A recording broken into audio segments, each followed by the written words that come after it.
좋아요, 구독. 전일 나왔던 이 미국의 8월 소비자 물가지수에 대한 충격 여파가 글로벌 증시 전반에 굉장히 크게 미쳤습니다. 그에 따라서 모든 증시가 좀 약세를 띄었거든요. 어제 나왔던 이 미국의 8월 소비자 물가지수 좀 어떻게 보셨는지 리뷰 한번 부탁드릴게요. 네. 제가 이제 방송에서 말씀을 해드린 내용이 네. 사실은 다 나왔다고 보고요. 예. 제가 생방송에서도 말씀을 드렸는데 예. 7.9까지 보는 그런 예상도 있었어요. 네. 근데 왜 이렇게 헤드라인이. 많이 떨어졌을까요? 많이 떨어졌다라기보다는 예. 많이 떨어질 것이다라고 오판을 했는데 예. 그게 많이 떨어지지 않았다가 현실이다. 이렇게 일단은 보시는 게 가장 좀 적절할 것 같아요. 네, 인플레 피크아웃 기대감이 있었기 때문이죠. 네. 예. 7.9까지 일단은 보는 데도 있었거든요. 그러니까 9.1에서 8.5로 내려왔고 8.5에서 지금 8.3으로 내려왔습니다. 물가는 표면적으로 떨어지는 게 맞아요. 근데 시장이 전문적으로 좀 전문 용어로 쓰면 시장은 너무 오버를 하고 있었어요. 지금까지. 네. 그렇죠? 자, 파월 페드가 얘기를 하지 않았는데도 금리 인하에 대한 얘기가 계속 나오고 있었고 지금도 어떻습니까? 8.1이다, 8.0이다, 7.9다 헤드라인 CPI가요. 계속적으로 그런 얘기가 나오고 있었거든요. 굉장히 조금 위험하다라고 저는 봤었죠. 그리고 제가 항상 이게 물가가 진짜로 잡히는 것인가에 대한 퀘스천 마크는 계속적으로 붙는다라고 말씀을 드렸습니다. CPI 리뷰를 제가 조금 디테일하게 좀 해드릴게요. 하루 만에 일단은 이렇게 바뀐 거는 맞는데 좋은 추세였다가 사실은 모래성이었다라고 저는 생각을 합니다. 계속적으로 물가가 지금 잡히고 있느냐 근원 CPI를 보셔야 된다. 그리고 저는 명확하게 두 가지를 나눠드렸죠. 수요로 인한 인플레이션 그리고 비용 상승으로 인한 인플레이션. 수요로 인한 인플레이션은 잡히지 않을 가능성이 굉장히 높다 아직까지. 왜? 이 수요로 인한 인플레이션을 여러분들이 이해하기 위해서는 제가 굉장히 많이 올해 정말 많이 밀고 있는 노동시장에 대한 그런 어떤 밑바탕이 돼야 된다. 그래서 제가 계속적으로 노동시장을 일단은 말씀을 드리고 있는 거거든요. 비용 상승이나 인플레이션은요. 지금 유가가 8월 달에 많이 떨어졌습니다. 그죠? 유가가 8월 달에 많이 떨어졌기 때문에 비용 상승이나 인플레이션은 어느 정도 잡혀가는데 문제는 뭡니까? 수요로 인한 인플레이션은 전혀 잡히지 않고 있다. 이거를 제가 계속적으로 강조를 드린 거예요. 오늘 아침에 CNBC 사진을 보시면 뭡니까? 더 이상 뭡니까? 유가에 대한 문제는 아니다라는 거예요. 더 이상 유가에 대한 문제는 아니고 자 여기에서 뭐 우리가 쥐지친다라고 우리가 얘기를 하죠. 항복을 해버렸습니다. 경제 전반에 대해서 우리 경제, 미국 경제입니다. 미국 경제 전반에 대해서 모든 가격이 다 오른 거예요. 항복의 선언이라고 저는 일단은 보고 있고 자 근원 소비자 물가지수 YOY죠. 예, 작년 대비해서 일단은 6.3인데 이게 이것도 일단은 중요하기는 한데 옆에 보시면 이제 예상치입니다. 6.1을 예상을 했는데 이거는 근원 소비자 물가지수입니다, 여러분. 자, 6.1을 예상을 했는데 6.3까지 나왔고 사실은 시장이 굉장히 좀 많이 하락을 한 거는 이 두 번째라고 저는 생각을 해요. 물론 이제 밑에 보시면 저번 달 8.5 그리고 이번 달 8.3입니다. 자, 물가가 잡혀가는 것처럼 보이는데 제가 이 차트, 이 자료 화면 뒤에 미국 노동통계청에서 발표한 그림을 제가 보여드릴 겁니다. 거기에 명확하게 지금 나와 있습니다. 시장이 5% 이상의 왜 이렇게 급락을 했는지. 자, 이게 중요한데요. MOM입니다. 저번 달 대비해서 뭡니까? 0.6%나 올랐어요. 자, 근데 여러분들 미국 노동통계청 자료를 보시기 전에 이거를 상기하셔야 돼요. 7월 달보다 8월 달에 유가가 내렸습니다. 자, 자료 잠깐 내리고 5일 차트 잠깐만 제가 좀 보여드릴게요. 네. 자, 5일 차트를 지금 보여드리면 자, 일봉으로 보여드리겠습니다. 네. 자, 차트 띄워주시면 자 보세요. 오, 자, 많이 7월, 내렸네요. 7월 달 섹션이고요. 8월 달 섹션이거든요. 예. 자, 그럼 어떻게 됩니까? 7월보다 8월 달에 유가가 훨씬 더 많이 내렸어요. 네. 자, 그러면 여기에서 여러분들이 상기를 하셔야 될 건 9.1에서 8.5로 내려왔고요. 8.5에서 지금 8.3으로 내려왔어요.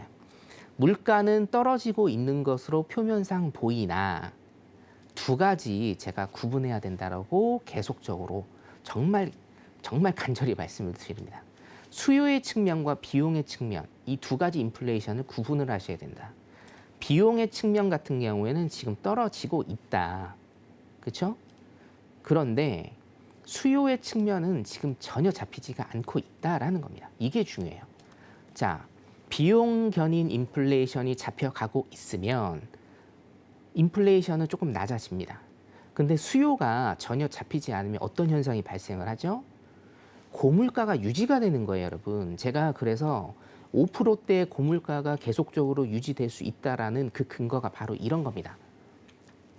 유가는 하락을 해요. 에너지 가격이 하락을 해요. 그럼 뭐예요? 9.1까지 올랐던 헤드라인 CPI가 밑으로 내려올 수는 있어요.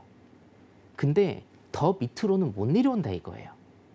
유가가 물론 이제 코로나 팬데믹 때 우리가 마이너스 유가를 보긴 했으나 그건 굉장히 드문 현상이고 정말 뭐 100년에 한 번 나올까 말까 그런 현상이고 상식적으로 유가가 여러분들 제로를 찍지는 않습니다. 그렇죠?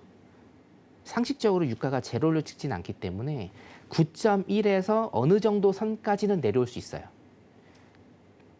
거기에서 어떤 그 틀을 깨려면 어떤 그 지지와 저항선을 깨려면 물가가 뭐가 잡혀야 된다? 수요 견인 인플레이션이 잡혀야 된다. 수요가 잡혀야 된다는 거예요, 여러분. 이해되시죠? 이게 굉장히 쉬운 이론임에도 굉장히 쉬운 이론입니다. 시청자 여러분들도 뭐 공감을 많이 하실 건데 쉬운 이론임에도 시장은 뭡니까? 거기에 반응을 전혀 하지 않고 계속적으로 상승을 하는 모습을 보였죠. 자, 차트 잠깐 내리겠습니다. 네. 자, 노동통계청 자료를 제가 조금 띄워드릴게요. 자, 보시면 에너지 같은 경우에 자, 두 번째 보겠습니다. 에너지 같은 경우에는요. 지금 마이너스 4.6, 마이너스 5입니다. 내렸어요. 그렇죠? 그리고 밑에 보시면 저번 달입니다. 저저번 달 마이너스 7.6에서 마이너스 10.1까지 내렸습니다. 가솔린 보시죠.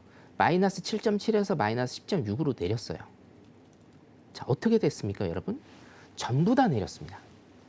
에너지는 전부 다 내렸어요. 자, 그리고 푸드 보실게요. 식료품. 자, 박스 보시겠습니다. 1.1에서 0.8로 내렸습니다, 여러분. 내렸어요. 보세요. 뭡니까?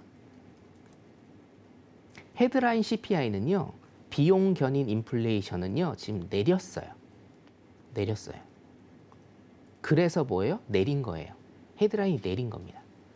자, 근데 제가 굉장히 많이 강조 드리는 것 뭐죠? 주거비입니다. 주거비. 주거비와 렌탈. 주거비가 왜 중요하느냐? 이게 이제 제 방송을 오래 보신 분들은 아시겠지만 우리나라 통계청에서 발표하는 소비자 물가 지수와 미국에서 발표하는 소비자 물가 지수는 괴리가 있다. 한 1.5% 정도, 많으면 2% 정도의 괴리가 있다라고 제가 말씀을 드렸습니다. 왜죠? 주거비 같은 경우에 쉽게 얘기해서 내가 내 소유의 집에서 살고 있으면 우리나라는 이것을 소비자 물가 지수에 넣지 않습니다. 근데 미국 같은 경우에는 이거를 소비자 물가 지수에 편입을 하죠. 이유는 제가 뭐라고 얘기했습니까? 기억나십니까 혹시? 자, 우리나라에서 내가 내 집에 살고 있다. 이거는 우리나라 통계청은 이거를 투자라고 보고 미국 같은 경우에는 이거를 소비라고 본다. 내가 내 집에서 사는데 이게 왜 소비냐라고 반문을 하시는 분들이 있을 건데 제 방송 오래 보신 분들은 아실 거예요. 자, 기회비용이죠. 내가 내 집을 갖고 있으면 이 집을 월세를 주면서 내가 월세에 대한 이득을 취할 수가 있는데 그걸 포기한 겁니다. 기회비용이에요. 기회비용. 그렇기 때문에 우리나라 같은 경우에는 이거를 투자로 보기 때문에 여기에 거주비, 쉘터입니다. 거주비를 넣지 않고 미국 같은 경우에는 거주비를 넣어요. 근데 미국도 지금 문제가 뭐냐면 미국도 집값이 굉장히 많이 오르고 지금도 오르고 있다는 겁니다.